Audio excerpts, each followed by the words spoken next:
Episode 62. Go Mori Moriko, the newly christened Warrior of Light. Take that off you. That episode isn't canon.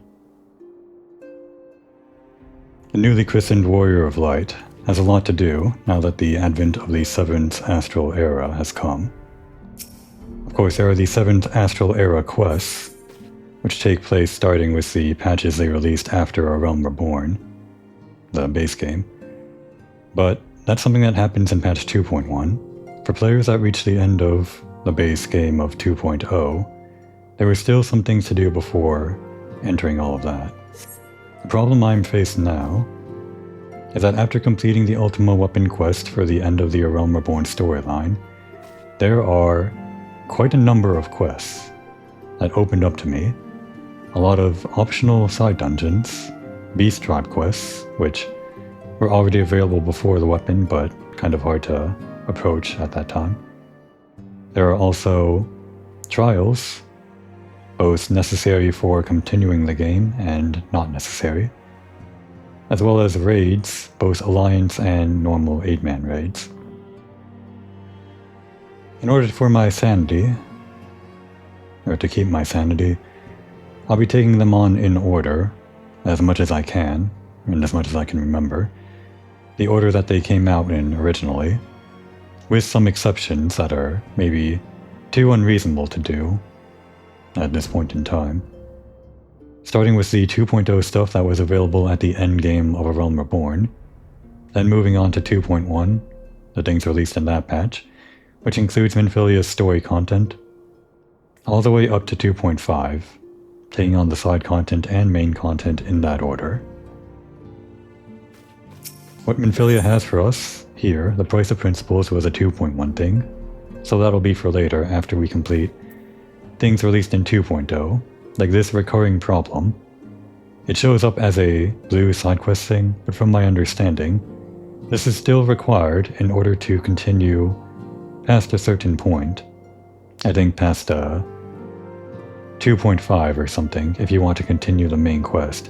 You need to have completed this, as well as certain other things that were previously just side content, which we'll talk about later.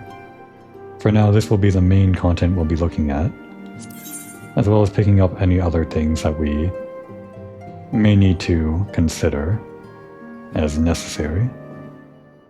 Not necessary for the main story, but necessary for my own complete view, what I consider a complete view of the game as it was back then, or as it is now.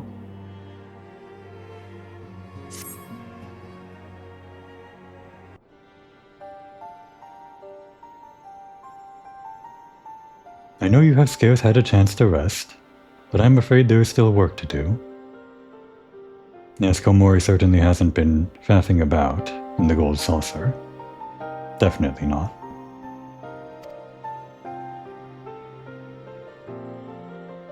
The Ultima Weapon's destruction, 'twould seem, has served to embolden the beastmen, who now seek to call down their gods once more.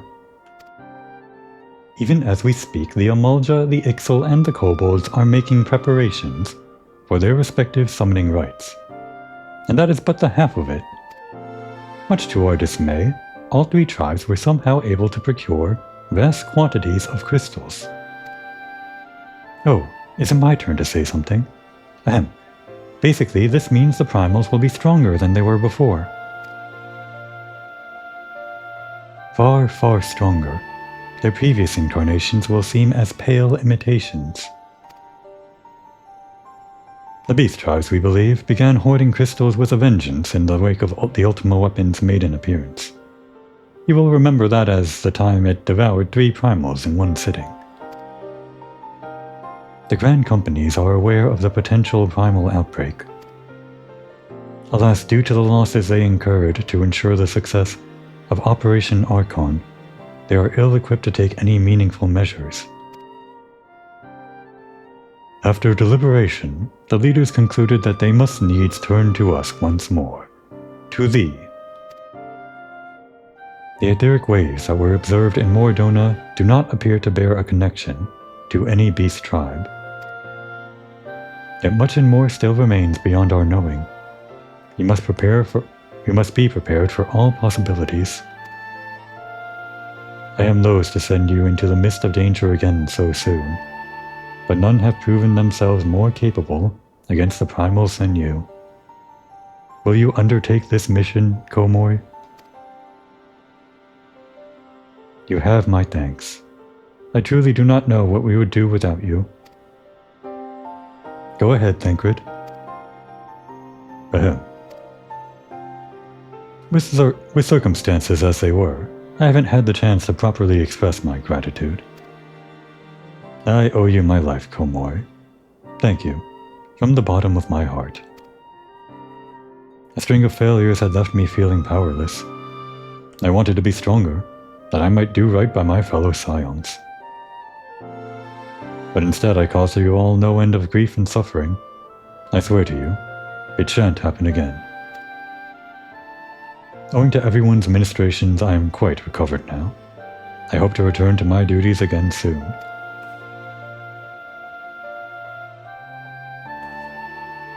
Thancred's return marks the beginning of a new chapter for the Scions. Let us renew the fire in our hearts and continue to press ever forward. Now then, back to the matter of the primals. With no fewer than 3 of the beings threatening to appear, it is easy to feel overwhelmed. We must take it one sure step at a time. Urianger has the overview of the situation as it stands. Please speak with him to receive guidance on your mission.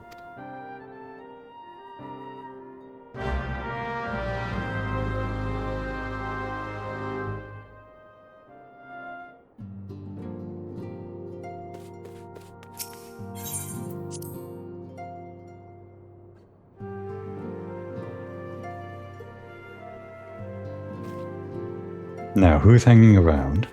This will be our first chance to talk to people after the main story. Let's get that sweet, sweet dialogue. The nerve of some petitioners, engaging us as if we were a band of common mercenaries. I should be glad to refuse them all without a second thought. Petitioners, huh? I guess we're popular now. The most popular secret society in Eorzea. Kind of like the Illuminati. They are the Circle of Knowing, technically, right? Anyway. Right, we already talked to Saswis. I guess we can assume that the NPCs who gave us side quests will just have the same dialogue that they had before.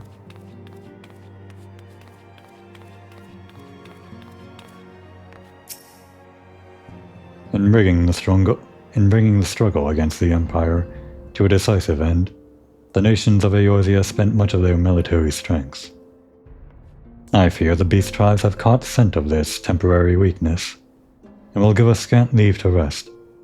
A hero's work is never done, Komoi. Believe me, I am quite eager to resume active duties and redeem my good name, but I've not forgotten that similar sentiments nearly led me to my doom once before. I will not question the wisdom of our Baldessian colleagues. They have bidden me to rest, and so I shall.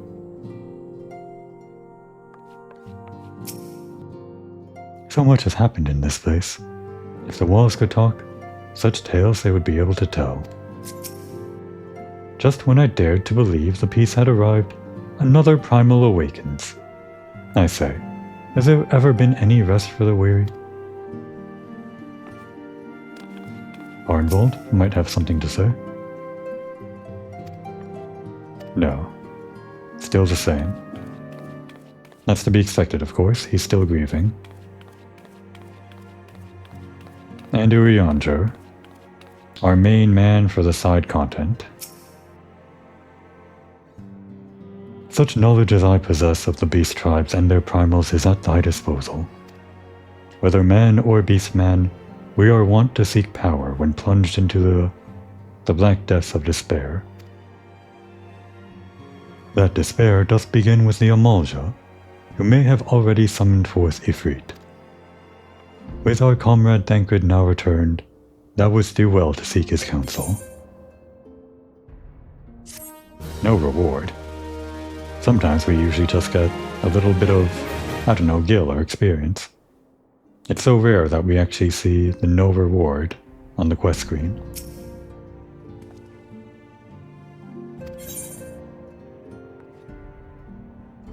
Is this just the same dialogue as before? Yes, talking about the Warriors of Light.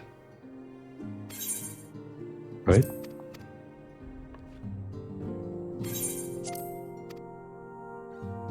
Let's read that again, just to be sure. Souls from aether far, strangers from strange lands. Yester with thine eyes, morrow bind thine hands. We did read that before. Yeah, talking about the Warriors of Light. But this is new, I'm pretty sure. Threatened are we by the deities of 3 tribes. If desperate strength be the catalyst for such travesty, then that self-same strength shall be the means by which we shall conquer it. Mayst thy vaunted strength bring thee victory o'er the beastmen's savage gods. I guess that'll change as we take down the primals. Of course, we could talk to Tankred to take on Ifrit. Oh, and we get storm seals for this, that's great. I was wanting to level up and wasn't getting any seals with the way that I was playing. But we'll wait on this. We'll wait on taking on the stuff that I want to do here, even though it is 2.0 stuff. Because Tankred needs rest. He's only just had the chance to recover. We only gave him, like, what, 1 episode to do that? He says he's ready to, but I don't think he is. We'll give him maybe 1 more episode to rest, while we do other things.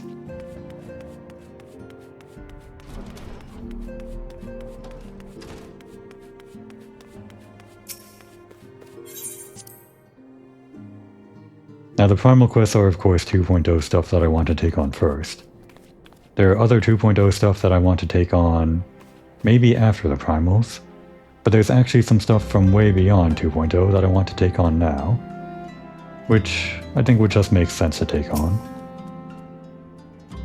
The Garlean threat may be abated, but there's no end to the work we silence do. In our own unique ways, may every one of us continue striving to make a better Eorzea. Now then. Alen doesn't have anything for us, Aline. Wistful Whitebeard, I don't think has anything important. Just, let's see. Nothing like staring out at sea to bring an old man back to his glory days.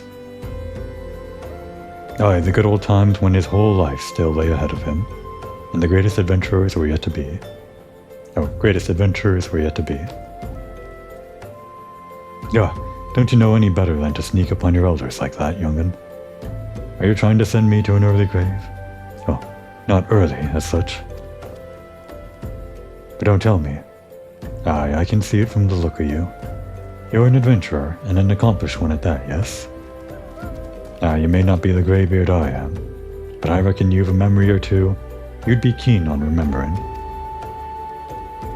So what say you join me for a while, before you return to the road? After all, sometimes reflecting on the past can be just what you need to discover the path you'd forge into the future.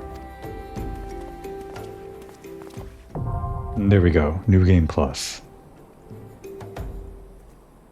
New Game Plus allows you to relive the adventures of your past by replaying previous quests with your current character data in the New Game Plus interface in the duty menu.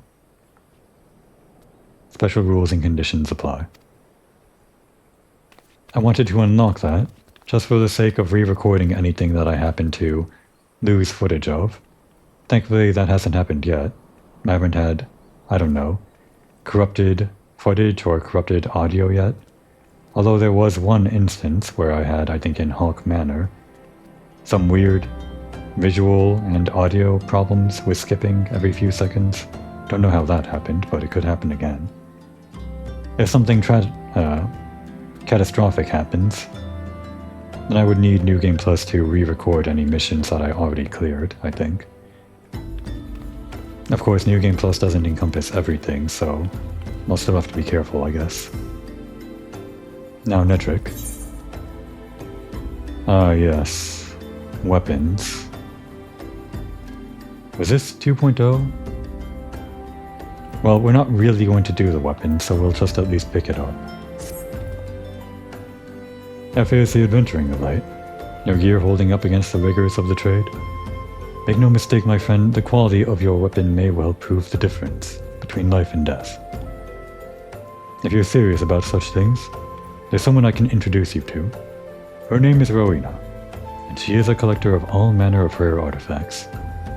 She just might have something in her stock to suit your martial prowess. Rowena used to do business in Ul'dah, but has since relocated to Revenant's Toll, so as to be nearer to ancient ruins from which she derives her livelihood. Should you ever have reason to go there, you do well to pay her a call.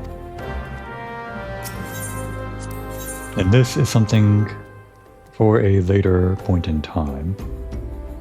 Is Amdapor 2.0? Actually, this might be 2.0. This is probably something we want to do before we take on Minfilia's quest. But we have to actually clear the Orm Veil. The quest that I've been ignoring. These 3 optional dungeons that are in the base game.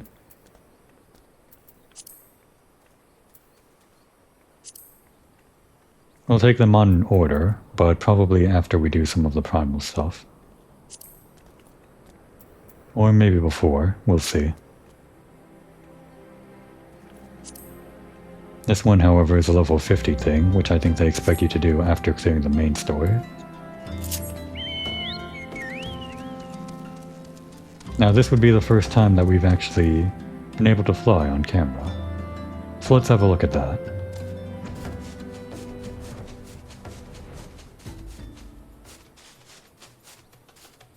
Yes, chocobos can fly, despite what their wings look like. I don't think they were used to able to fly, but they can now.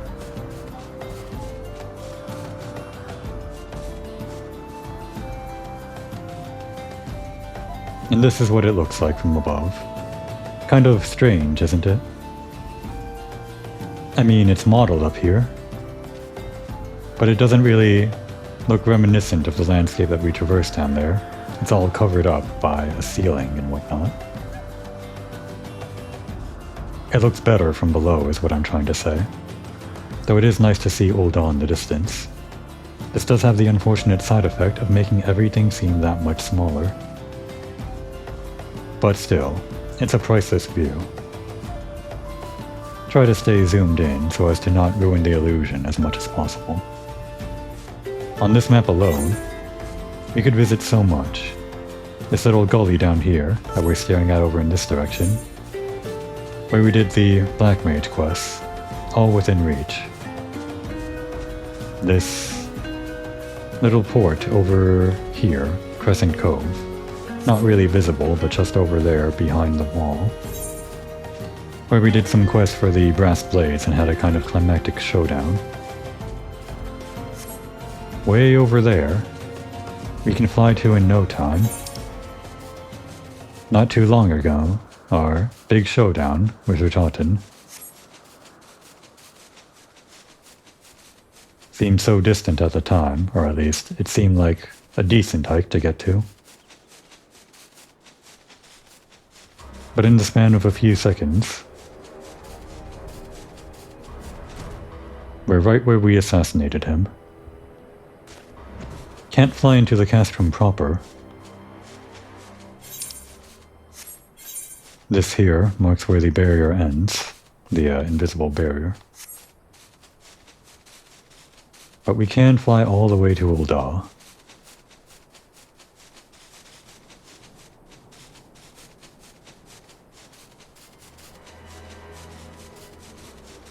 Down there, of course, is where we took down the succubus. Somewhere around here. Or in a cave somewhere.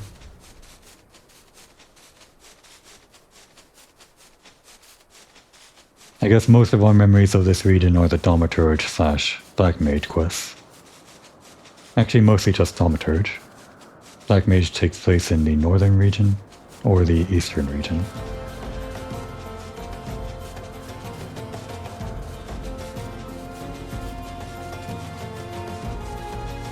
Those docks seem so small now.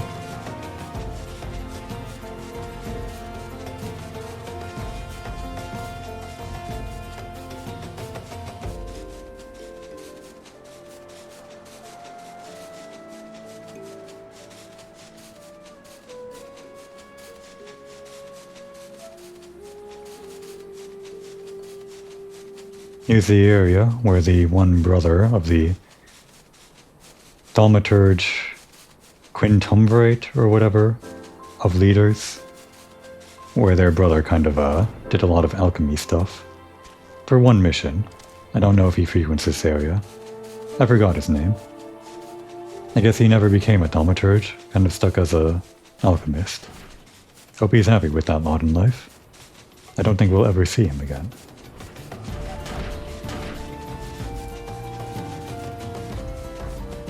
A lot of our earlier quests took us around here, killing some random strangers, I think. Helping out I don't know, some guy asking about his cart in this area that we needed to escort back or something. Rank and file quests that don't matter. And the steps up to Ul'dah. Even from this height up, Ul'dah seems so much smaller compared to down here. Well, even standing down here now, it feels like the illusion has already been ruined.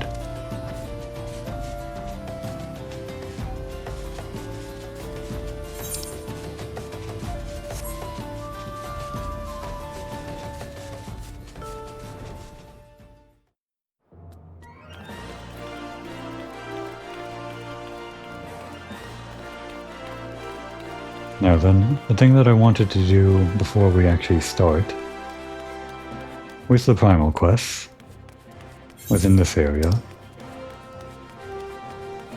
It wasn't the beast trap quests, although those are technically available before you actually start doing the post-game content. It's level 43 here. It's not picking up a new class, and it's not this, though this is on the list, eventually. We'll probably do those all at once, at a later point. What we actually want to do is with this guy first, but I actually just remembered something else that I want to do before that. Coincidentally, there's a lot to do here in Thanalan. It feels like this is the hub for all of the post-Ultima weapon stuff. That, and Mordona. We'll try to get to this by the end of the episode. But there is quite a lot to do. This is a later patch that we'll take on at another time. I guess this is a different class. What I wanted to take on was this, which was actually available since all the way back in level 1. Another source for a Fantasia. Just to get it out of the way, clear off the blue markers off my HUD. The map. Why hello there, Les. Care to make some easy gil? You need only deliver a file of my wares to a customer. I'll make it worth your while. Is this one of those swindles I'm supposed to report?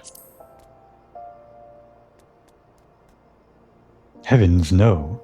This is a perfectly legitimate job, and I would never lie to you. It simply isn't in my nature. Now that we understand each other, take this to the gladiator waiting on the steps of Nold. Once you receive his dues, bring them straight back here. And rest assured, I will know if you are even a gil short. Seems legit.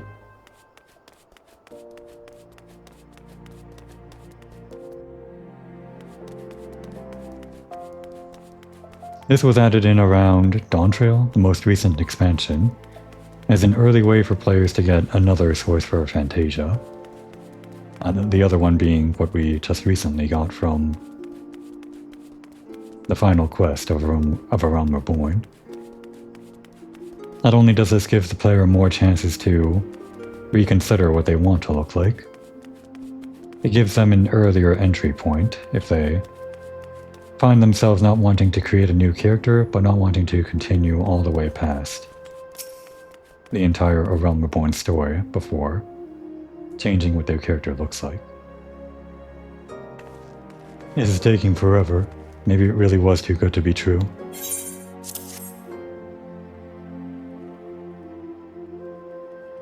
Ah, thank you, miss. I've been waiting for what felt like an age, but finally it's here. My miracle draft. No, do you not know what this is? This, my friend, is a phial of the mysterious brew called Fantasia. Legend states that any who drink it before lying down for the evening awakens a new man or woman. My Coliseum debut is coming up, and I'm terribly nervous, so I thought this medication might bestow me with the self-confidence I lack. And a chiseled, muscly body besides. I can't wait to show off in my subligar. Yes, that's quite the subligar. Take this to the medicine merchant with my compliments. Now if you'll excuse me, I'm off to make my dreams come true.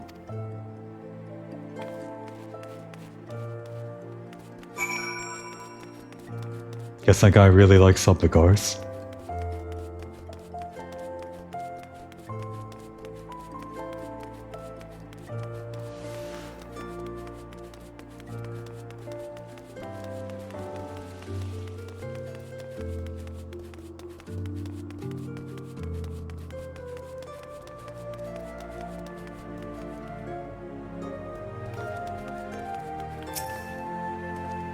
Good, you're back.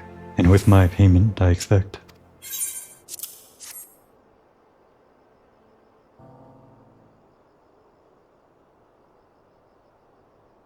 Every last skill accounted for.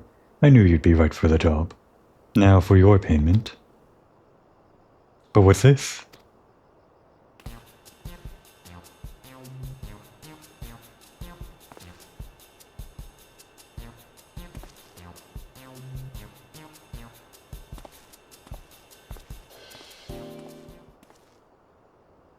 A friend of yours. I can't say I recognized him. That's the guy. My client? You mean that little Lalafellan gladiator? Your potion just turned a Lalafell into a Hure.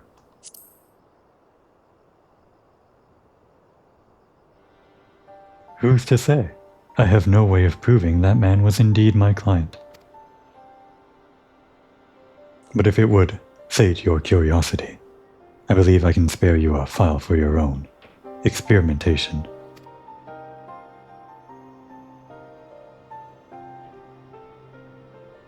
Now, my business here is done. We will meet again someday, though whether we recognize one another is less certain.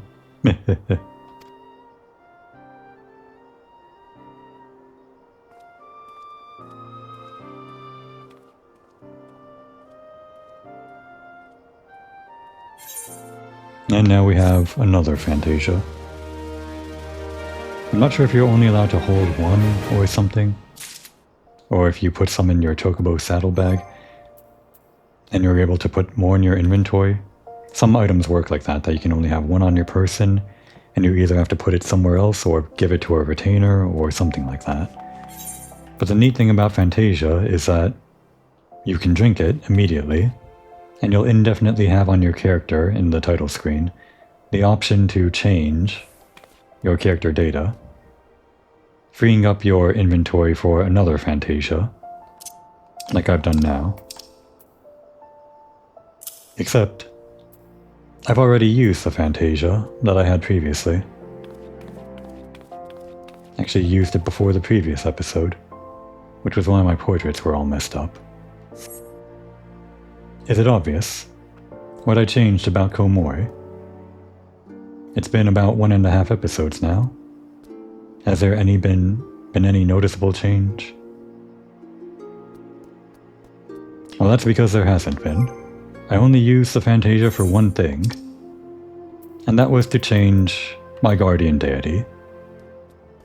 patron deityship with Naldal has ended. Azema is my new deity.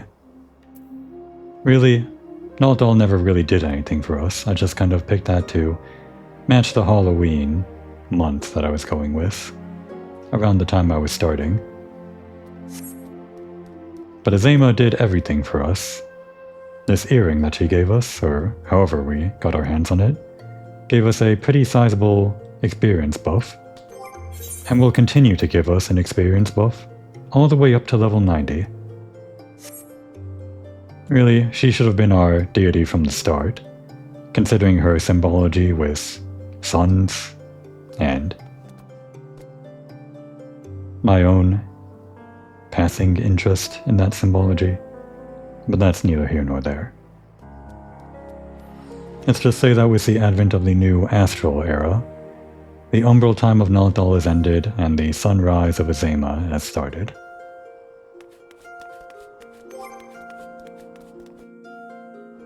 I guess I also changed the name day, the birthday of Komoi, previously on October 31st, which I guess I forgot to celebrate. Changed it to a little bit earlier, which I guess aligns with... Actually... I guess that aligns with Azema's month. I wasn't even really thinking about that. The name day that I set it to was around the day that I actually started recording videos. What was that? September 9th? Or when I started uploading them anyway. That'll be the anniversary, I guess, if we ever get around to it. I guess it's just a happy coincidence that that's also the month that happens to pertain to Azema, if I have that correctly. If Naldal is October, and Azema is one before Naldal, then I guess Azema is September. I guess she's been our patron ever since we started, if I consider that when I began uploading / recording. Well, whatever. Moving on. Another thing to commemorate the beginning of the Astral Era, this series of quests that was added in around the end of Endwalker or beginning of Endwalker. Something for people that didn't experience much of the 1.0 storyline or have no reference for it. A little way to learn a bit about it.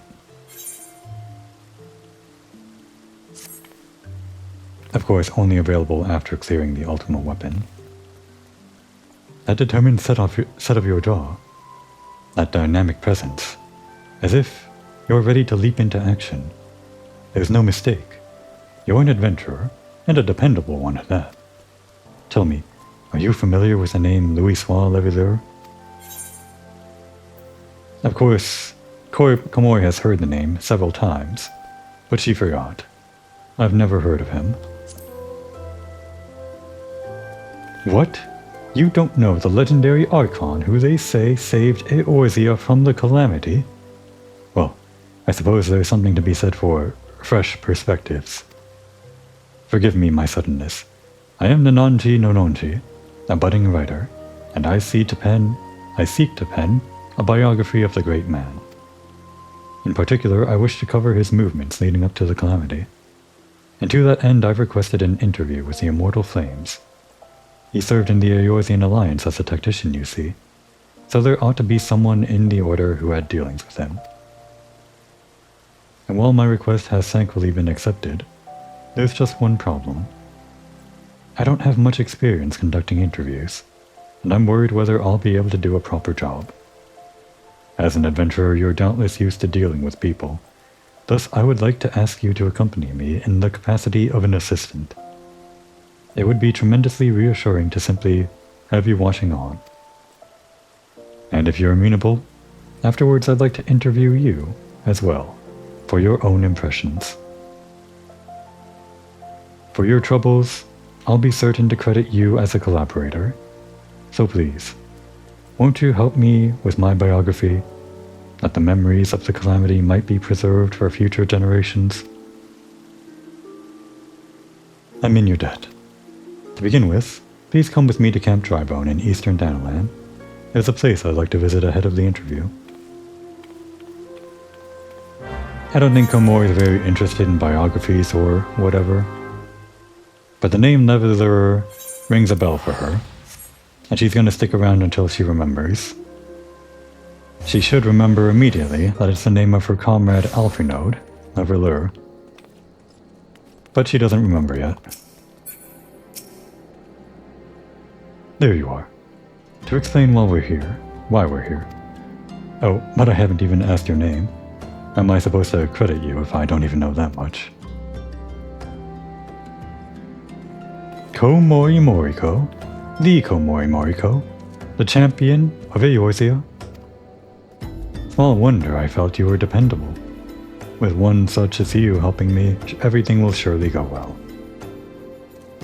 But getting back to business, the interview I've arranged is with an officer of the Immortal Flames. As there's still time, however, I thought we'd pay a visit to a nearby graveyard first, so I can explain my motivation for the biography.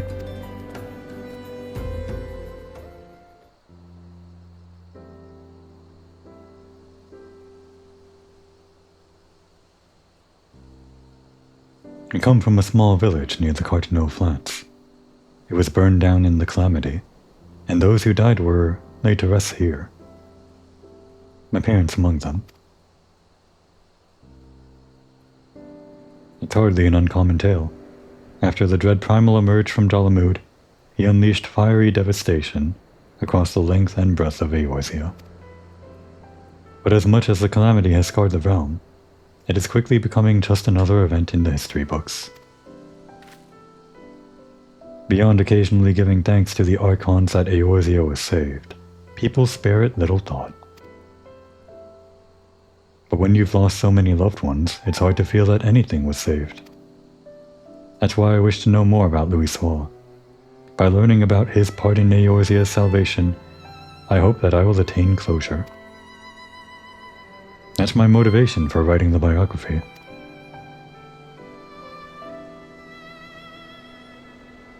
Now then, in preparation for the interview, let's review what is known about our subject. It's difficult to define exactly when the Seventh Umbral Calamity was set in motion. Many historians, however, point to the Empire's Meteor Project, which sought to bring Dalamud down upon Eorzea.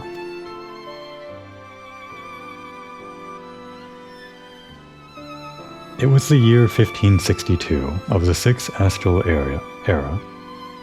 Seeking to combat the Imperial threat, Louis Soir founded the Circle of Knowing, an order whose objective was the preservation of Eorzea.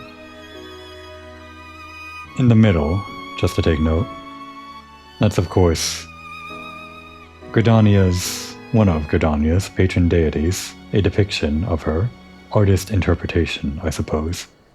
Nofika, quite popular with the fanbase. You can imagine why. Through its members, the Archons of Sharlayan, the Circle of Knowing, worked to unite the nations of Eorzea in common cause. The result was the formation of the Grand Companies in the three city-states, the Immortal Flames, the Order of the Twin Adder, and the Maelstrom. None of these would exist now were it not for their efforts. I'm pretty sure this was part of the 1.0 questline, the actual founding of these three Grand Companies, or maybe it was prelude to 1.0, I don't know.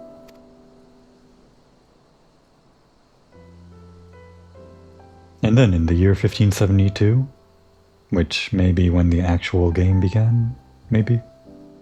When the situation was coming to a head, Louis Soir himself made the journey to Eorzea in secret, and engaged with each of the nations. What took place during that time is what I seek to learn in the interview. The man we're due to meet is the contact for the Free Brigade, a unit formed of adventurers, and he apparently had Louis Soir's assistance for a mission. The meeting place is Highbridge, to the northeast. It's more or less time now, so let's make our way there.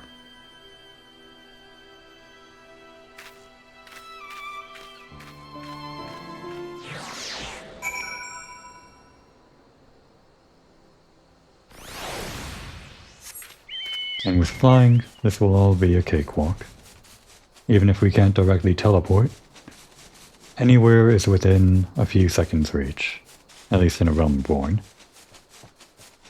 You can also increase your flying speed by increasing your mount speed in the area, for which we don't have the maximum level. You get those through hunt stuff, or otherwise. I guess if I got more tomestone or Moogle tomestones for the current event before the new patch comes out, I could get some riding maps to make my trek easier without having to go through the hoops of doing hunt stuff, but maybe I'll do that off screen. I only have so much time before the actual patch comes out, which I'm excited for. Oh, let's talk to him. The interviewee should be along any moment now.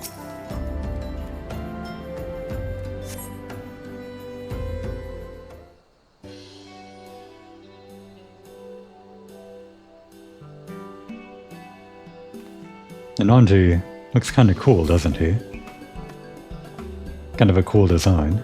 Anyway, you're the ones who seek an interview. I must say I wasn't expecting to see the champion of Eorzea.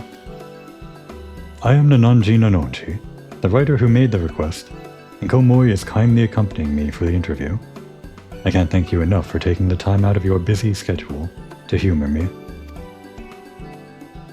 Come now, there's no need for the thanks. Like everyone, I hold Louisoix in the highest esteem. If you wish to know about him, Holin Aubrey is always glad to oblige. Probably a character from 1.0? Just a guess.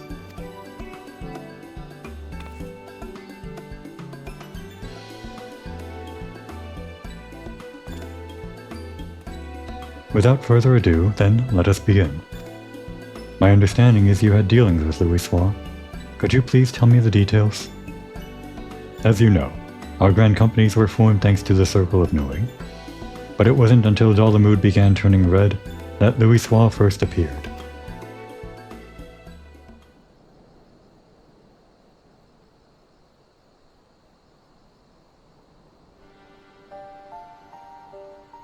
It began with the word that an elderly Elysian man had come to Gridania who held the key to vanquishing primals.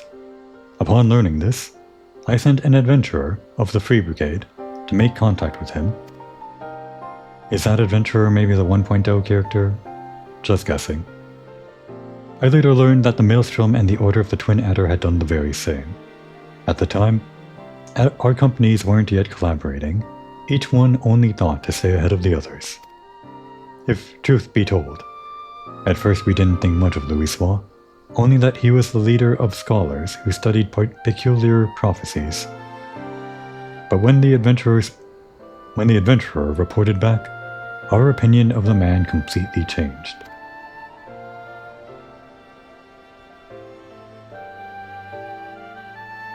With his spellcraft, Louisoix had opened the way into Ifrit's domain, and by the hand of dauntless adventurers, the Lord of the Inferno was brought low. The first time in 1.0 where you would have fought Ifrit, I guess. Alas, many defeats preceded that victory. It was reported that countless charred corpses laid strewn in the bowl of embers. Now, the mission also yielded a shocking revelation.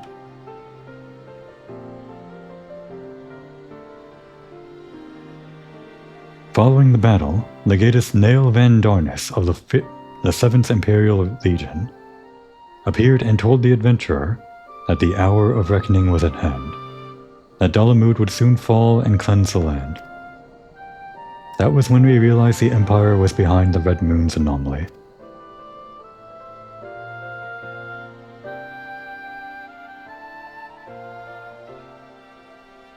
So thanks to Louisoix, you came to be aware of the Meteor project. Still, it doesn't seem like you had that much to act upon. As you say, afterwards we scrambled to learn all we could about the project. For a blessing, we had the cooperation of a Garlean defector, Sid Garland, whom you all know well. He revealed the details of the project, that it utilized a transmission tower to pluck Dalamud from the heavens, all for the purpose of purging us savages from the realm.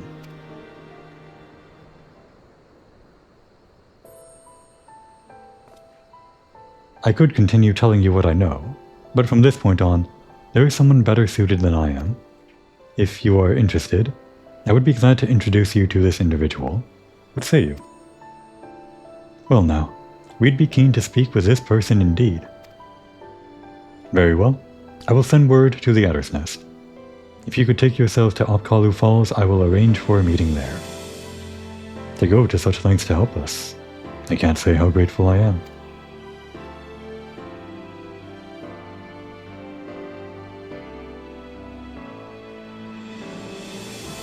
Do not mention it. As I said, I hold Louis Soir in the highest esteem. He was the one who brought our three nations together, and nothing would please me more than for him to be remembered. Well, it's past time I return to Ul'dah. I pray that the coming interview bears you fruit.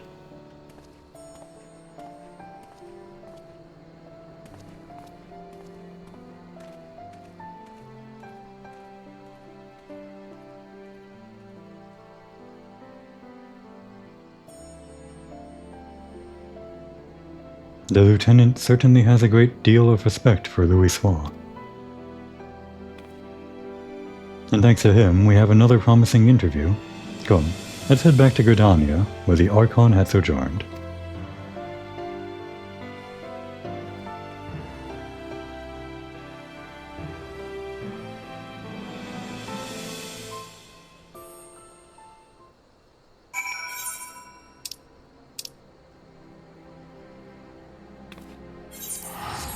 I think it should go without saying, and I'll try not to interject as much as I have been. But all the things that they're talking about here would have been stuff that the 1.0 player would have done. I guess most of the story covers the end of 1.0, starting with how the moon was falling down and dealing with the White Raven, Nail Van Darnus.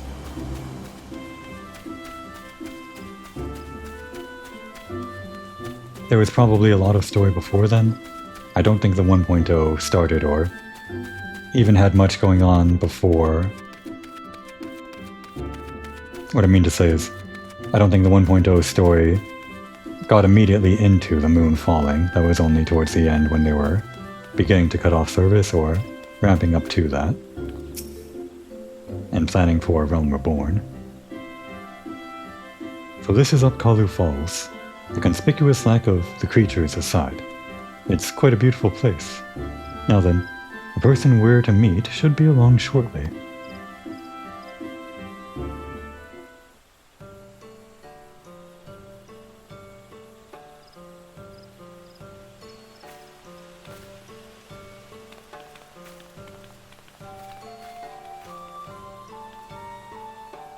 I was told there would be those who wished to learn about Louis Soir. And who should one of them be but the champion of Eorzea? Well met. I am Lieutenant Zero Folk, of the Order of the Twin Adder.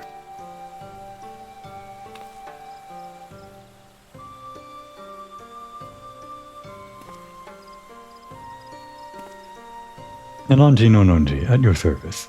Thank you for sparing the time to speak with us. Think nothing of it. I must say, though, that Lieutenant Aubrey chose the perfect spot for the subject matter.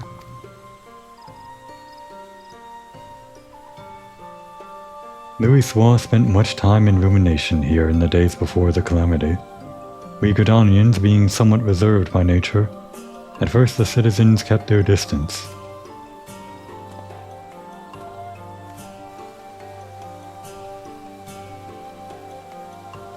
But in time, people warmed to him. He patiently lent an ear to their troubles, healing hurts and offering counsel, and gradually earned their trust. To ignore the plight of those one might conceivably save is not wisdom, it is indolence. Louis Soir spoke those words, and lived up to them. He was the epitome of a Charlian sage, and I recall myself being moved. Now, shortly after we had become aware of the Meteor Project, the hamlet of Quarrymill was attacked by the Primal Garuda. Both soldiers and civilians were among the casualties.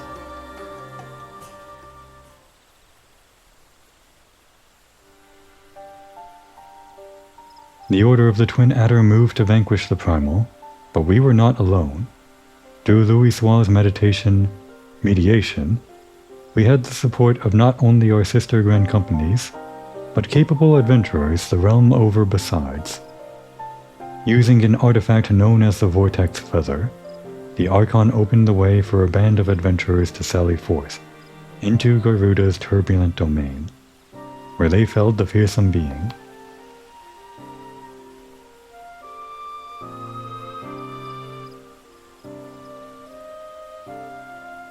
Upon her defeat, however, the Primal's dispersed ether did not return to the land. Instead, it was absorbed into the Red Moon Dalamud. And when the Empire constructed a new base in Mordona, the Elder Seedseer saw the need for decisive action and put forth a proposal: the formal reformation of the Eorzean Alliance, which had for so long lain dormant. The initial response from the other nations was lukewarm at best. They felt that the burden to be borne by each party was excessive, and they were loath to do aught that would place them at a disadvantage against their rivals.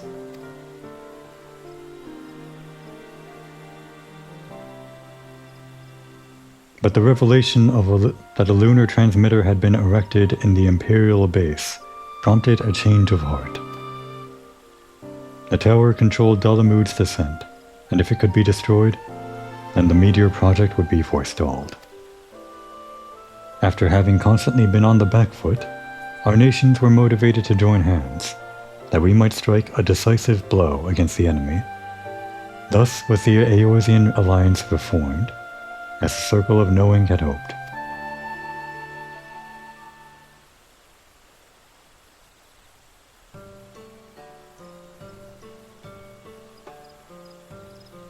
At the same juncture, Louis was asked to join the Alliance as a tactician, and in that capacity, he provided sage counsel to our heads of the state.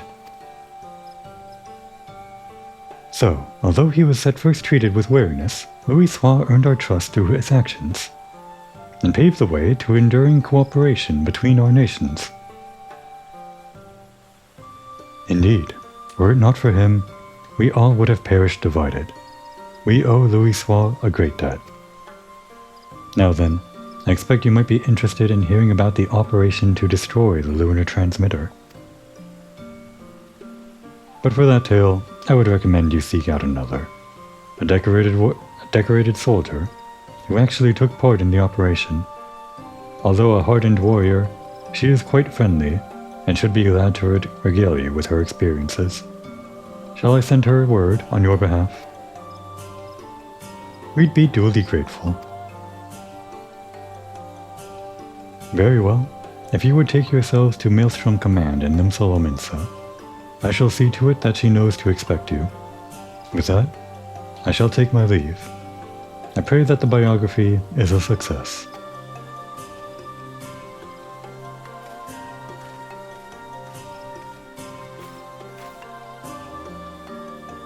Everyone has been more helpful than I had dared hope. It seems Louis had quite an influence on others. The interview gave us some valuable insights into his character, and I'm eager to see what we learn in the next. Come, let's head to Nimsalominsa.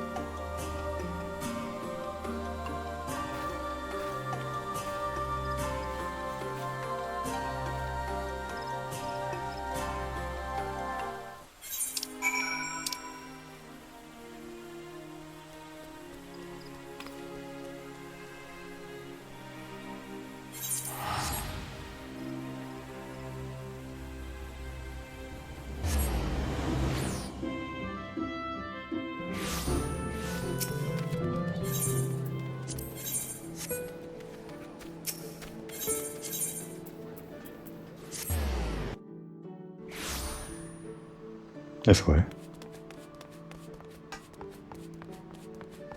No? He was right in front of me. And there it is. Maelstrom Command. Shall we then?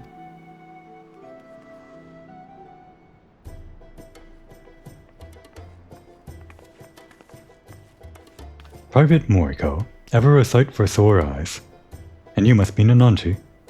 Rashat Riki at your service. I understand you wish to hear about the operation to destroy the lunar transmitter?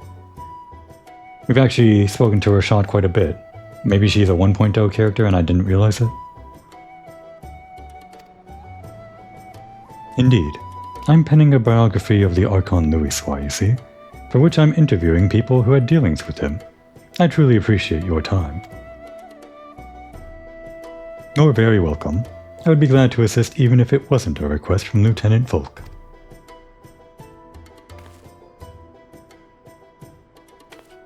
Have to give our special faction salute. Now then, to continue where he left off, it was shortly after the Eorzean alliance was formed.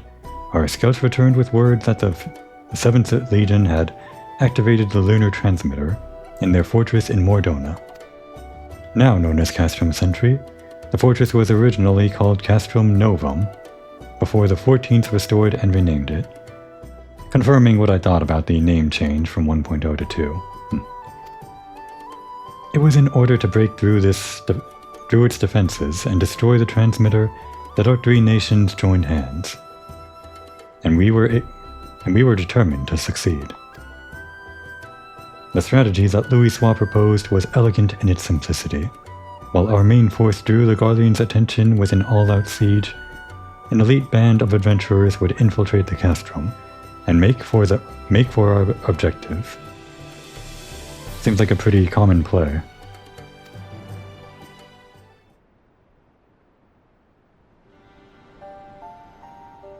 We had entrusted adventurers with ridding us of the primals.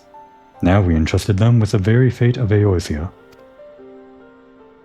I still remember the operation as if it were yesterday. Though we met with fierce resistance, we fought more fiercely still. No matter the cost, we had to ensure that the adventurers had the chance to strike at the transmitter.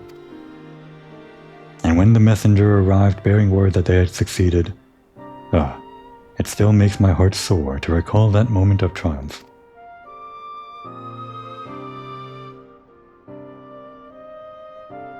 That day, we learned that, by standing together, the people of Eorzea could oppose even the might of the Empire.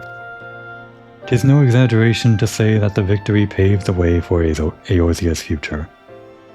Without it, there would not have been an Operation Archon. Alas, it wasn't all glad tidings. For though we destroyed the transmitter, Nael van Darnus appeared and claimed that he no longer needed the device to bring down Dalamud, that he himself had the power to do so.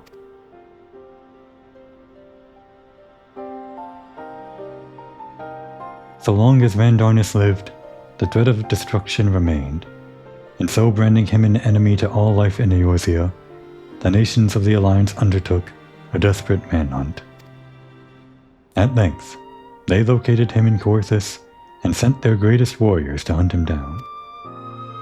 Leading that formidable band was the adventurer whom they called the Warrior of Light. And though no records remain of the fierce encounter, one thing is certain. At the battle's conclusion, Nael van Darnus was brought low.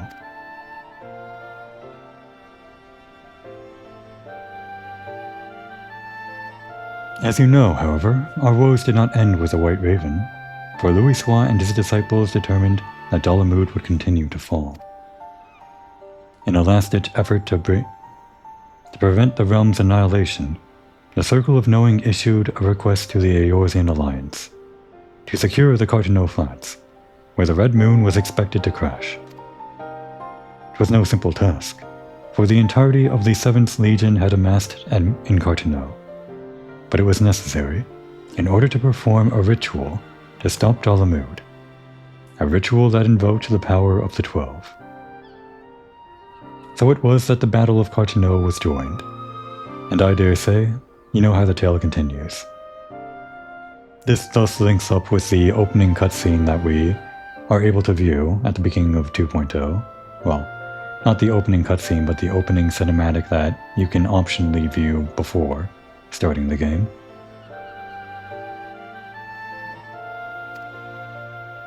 To everyone's shock, the Elder Primal Bahamut emerged from Dalamud, and proceeded to unleash his fury upon the realm. Aye, and though all bore witness as Louis Soir initiated the ritual, none remembered what came to pass afterwards, neither what happened to Bahamut, nor why the realm was reborn. The haze that afflicted memories of the calamity, but people remember events prior to that moment, yes? If so, do you know if anyone was near Louis Soir during that battle? Someone who may have spoken with him? If someone was near him, I'm afraid I do not know. He was atop a rise for the ritual while I was a good distance away on the front lines. My apologies. No, please don't apologize. You've shared a wealth of information, and I couldn't ask for more. Well, if you're satisfied, then so am I. With that, I shall return to my duties. I look forward to reading the biography when it's finished.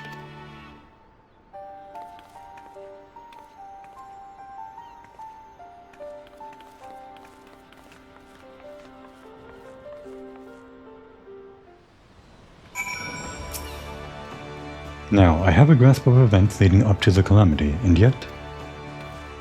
Oh, forgive me, I was deep in thought. In no small part due to your help. I've managed to learn a great deal. But there is more that I wish to know. Might I trouble you to accompany me a little longer? If you're willing, please let me know. Well, we are short on time. But it would feel weird to kind of cut the episode in the middle of the Louis Soir story stuff and just have it be on the beginning of a next episode. It's not really a special episode or anything like that, but we'll go on a bit longer just to wrap up. You'll continue accompanying me then? Wonderful. Come, let's head to the Drowning Wench to discuss our next move.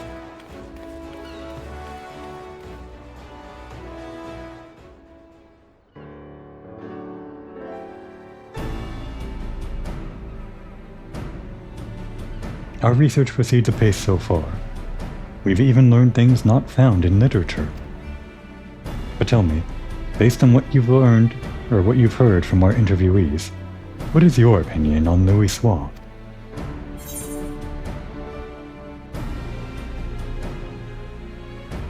He had a difficult task. It seems like everyone was just expecting him to do everything. Indeed. From an imperial invasion to rampaging tribals to nail Ben Darnus' scheme, he had to contend with the toughest of problems. What struck me was how grateful the interviewees were to Louis Soir for bringing their nations together in cooperation. It was nothing short of necessary for our survival. Yet in knowing this, I can't help but wonder, in his capacity as a tactician, it seems to me he had done more than enough by devising a plan and facilitating its execution. He went far beyond that, risking life and limb on the front lines, for a land not his own. Perhaps he needed to be there for the ritual. Perhaps he felt a sense of duty. Even so, as notable as it is to desire to help others, what good is it if you end up sacrificing yourself? What was it that compelled Louis Soir to go to Carteneau? And what went through his mind as the battle unfolded?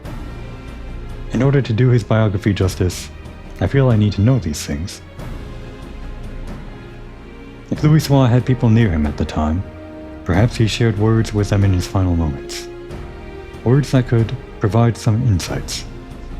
But where to begin searching for such individuals, assuming they exist?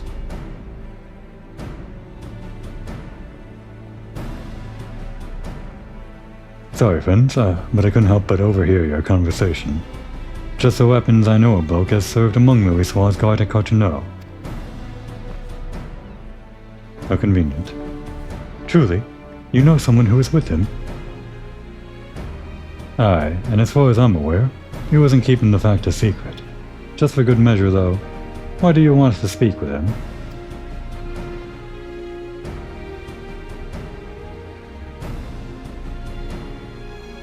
Louis Suarez's biography, huh? In that case, I reckon the bloke would be willing to cooperate. Owen Greencombe is his name, and he was a lieutenant of the Maelstrom. After the calamity, he turned to adventuring so as to be a greater help to the common folk. A Maelstrom officer turned adventurer. We'd be most keen to speak with him. Where might he be found?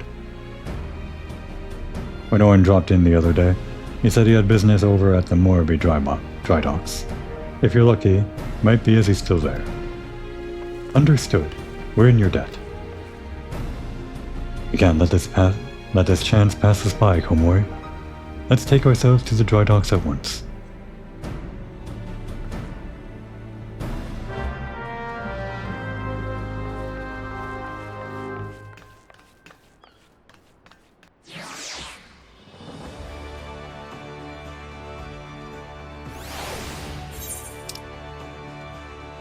Probably would have been able to finish this quest line if I didn't screw around doing some sightseeing while flying at the beginning of the episode. But I wanted to get that on camera at least one time for future review for myself. And of course now Mimido is available for Triple Triad long after the chance to actually do this has expired. At least I'm pretty sure this expired. Right? Yes, it certainly expired.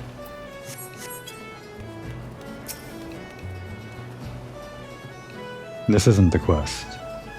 Wait. We'll worry about that later. That's a whole nother thing, I think. I don't think we actually get that until Endwalker, but... well, we'll think about it later. Right. Where could Owen be? In hindsight, we should have asked what he looks like. His name would suggest he's a Midlander, but, well, nothing for it but to make inquiries. Let's split up. Let's split up for the task and meet here again.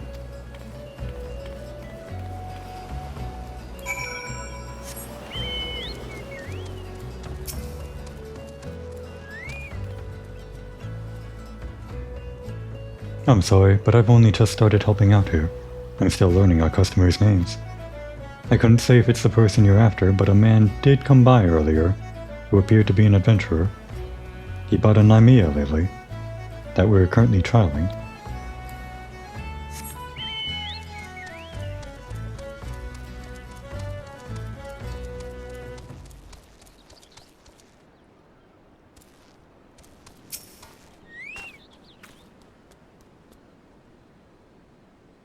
Looking for an Owen Greencombe, you say? Don't know anyone by that name, I'm afraid. I did walk by an unfamiliar fellow just now, though, over by the mark of the spinner. He had a flower in his hand, so he caught my eye.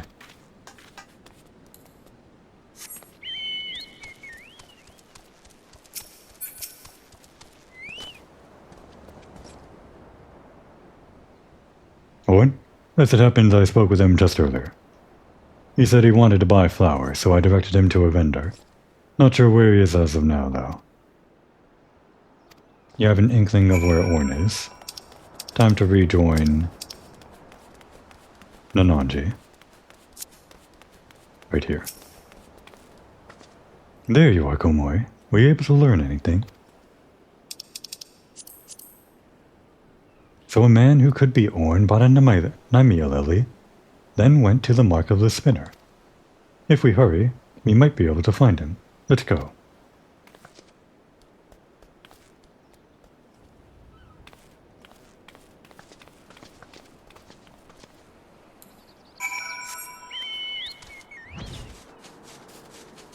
Mark of the spinner is just a kind of short trek out the gate here.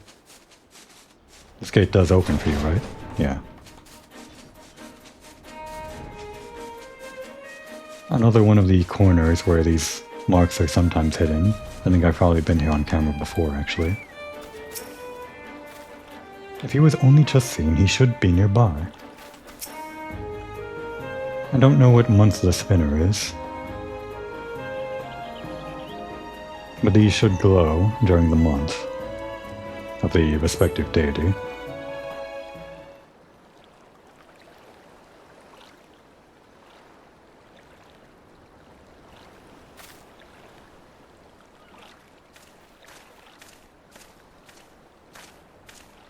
That's Thancred, with lamb chops.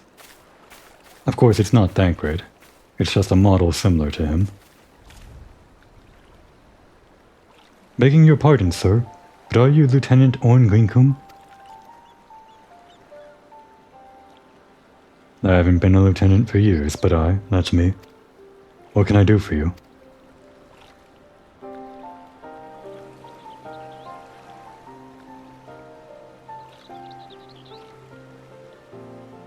I realize this is sudden, but...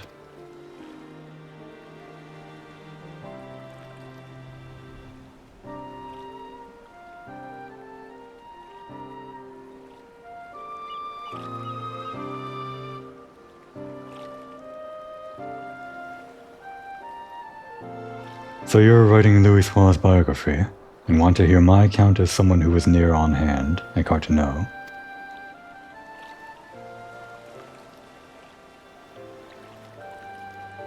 There must be a reason that you're here too. The Warrior of Light, who led us to victory in Operation Archon. Very well. I will tell you my tale. Now then, where to begin?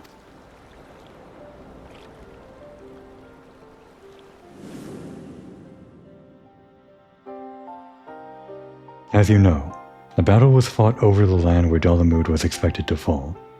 In the beginning, neither side was able to gain the upper hand, but when the Imperials deployed their Magitech armor, our ranks were thrown into disarray. Those charged with protecting Louis Suar like me could only watch the carnage from afar. And though our forces managed to hold out, thanks to the adventurer contingent, we sustained grievous casualties. But the real tragedy was what followed. As Dalamud hurtled towards us, it began shedding fragments of itself, before finally bursting open to unleash the primal Bahamut.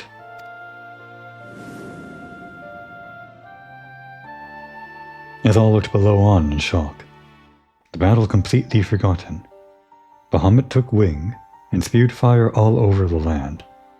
Men and Magitech armor alike were set ablaze and sent flying like so many insects. I only realized that I had stopped breathing when a commanding voice broke through my trance. "You've done enough," Louis Suar told us. "Now fly. Fly and save yourselves." But like my fellow guards, I wanted to remain. I couldn't charge into battle beside my comrades. At the very least, I could do my duty here and protect Louis Suar to the last. But upon seeing us standing there, not making to move, Louis Suar smiled and spoke thus. "If you would give your lives to protect something, then protect my hopes. Every soul who lives to determine their own fate is a source of hope, bright and brilliant. So live, I bid you, and be among those who bear the light up for others to follow." Those words awakened us to a greater purpose. If there was hope in my living, then I would live as Louis Suar bid. No matter what, I would survive. And so, together with my fellows, I began making my retreat. Alas, we hadn't gotten far when an explosion erupted and sent us sprawling.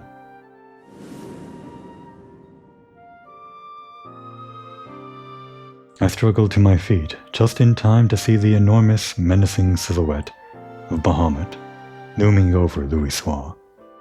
In the next instant, he was enveloped in light, and that was the last I remember of him.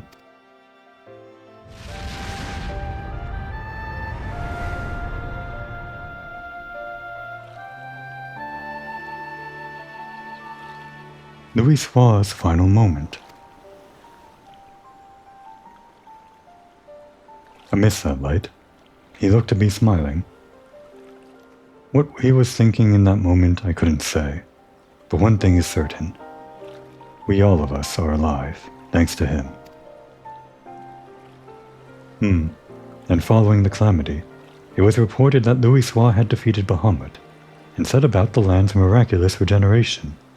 Do you believe this is the truth?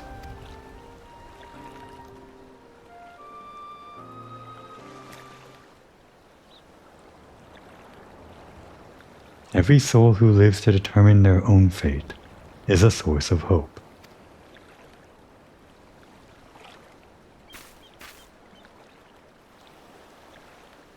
What we've learned has reaffirmed my belief, Komori. The belief that Louisoix was not an all-powerful savior one reads about in tales, but merely an ordinary man. But that man never forsook Eorzea. No, he stood for this realm to the last. He and countless other brave souls, and saved it from becoming a scorched waste. Against unimaginable adversity he fought, and at the cost of his life, paved the way to a brighter future for us all. The least I can do in return is tell his story, spread his message that where there is life, there is hope.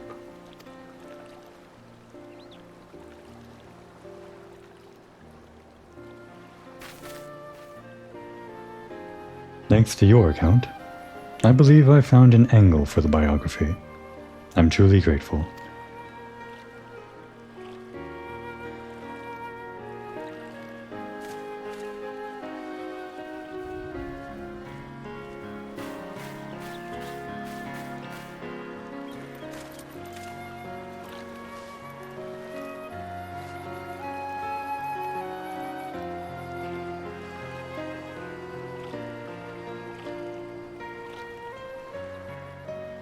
Would you care to offer a prayer as well? A prayer that the light of hope which Louisoix preserved shall ever burn bright.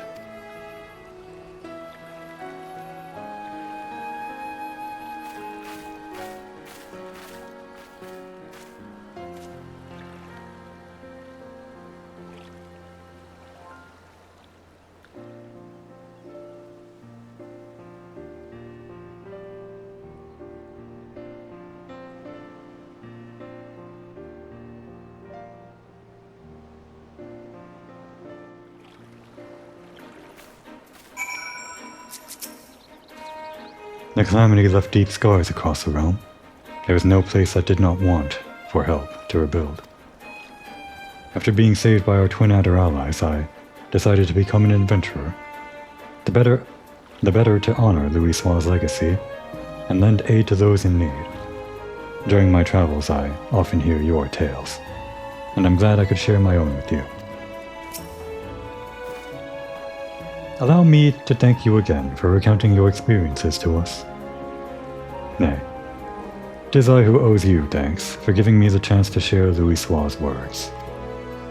All these years, I had avoided speaking of the moment of his passing out of respect, but it would not do to take the tale to my grave.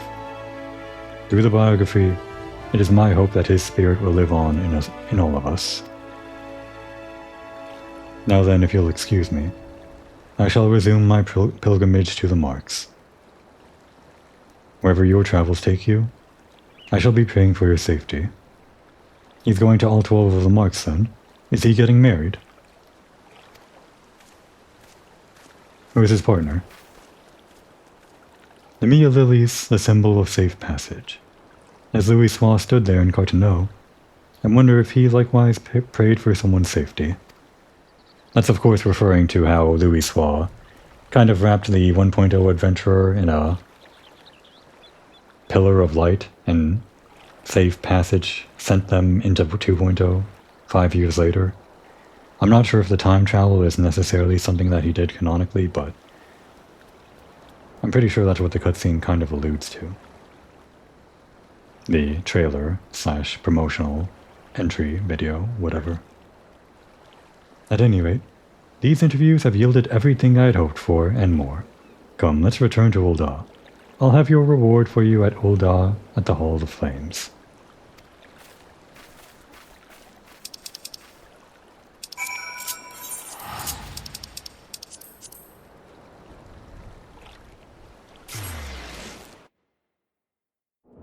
should have spent the entire episode just focusing on this.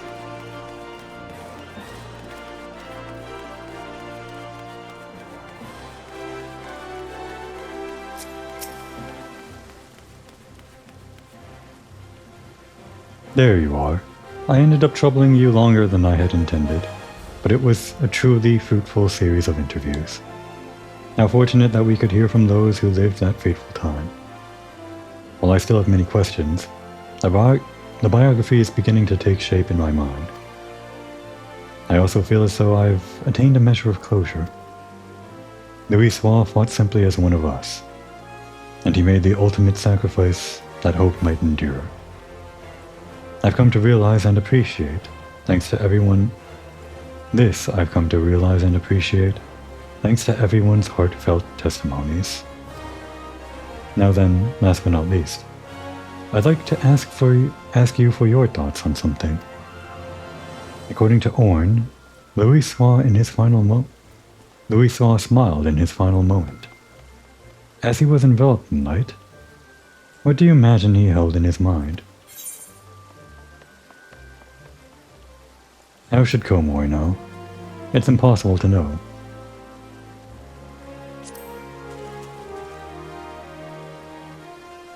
I see. I appreciate your thoughts. As I pen the biography, I'll be certain to remember your words. Well, sad though it is, it's time for us to part ways. I'll set to work on a draft, and I won't rest until the biography goes to print. Thank you for all your help, my friend. I couldn't have come this far without you. That's perhaps a kind of rude way to end the questline on, to say that there's no way of knowing what he was going to say, or what he thought. But how should anyone know? Maybe it's just going to be a mystery forever. There's no way we'll ever talk to Louis Soir ever again. And with that, we've gone on for longer than I planned to. Now would be a good time to take a break.